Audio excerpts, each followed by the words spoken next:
লিটন ভাই, আজকে কি খাওয়াবে? আজকে ফুলকপি দিয়া হ্যাঁ। নতুন আলু আর শিং মাছ। ফুলকপি, নতুন আলু, শিং মাছ। ফুলকপি কেন খাবেন? ফুলকপিতে প্রচুর ভিটামিন সি, যা মানুষের শরীরে রোগ প্রতিরোধ ক্ষমতা বাড়ায়। আর এখানে আছে শিং মাছ।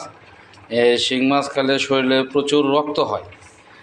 আর এটা হচ্ছে শীতকালীন সবজি বেশি বেশি খাইতে হবে।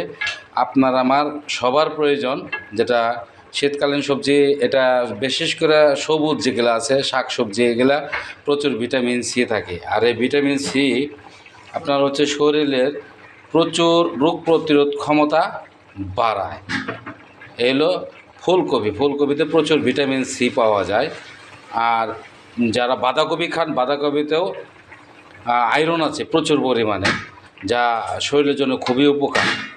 তো আজকের খাবারের মেনুটা শিং মাছ, ফুলকপি, নতুন আলু, আর সাথে আছে হয়তো আপনার সাথে আছে এখানে সিম দিয়ে আলু ভাজি, নতুন সিম দিয়ে ভাজি, সাথে গরম ভাত। আশা করি আপনারা খাবেন। প্রচুর ভিটামিন সি আপনার মধ্যে, নতুন শাকসবজিতে, শীতকালীন শাকসবজিতে প্রচুর ভিটামিন সি পাওয়া যায়। গেলে বেশি বেশি খাইতে হবে।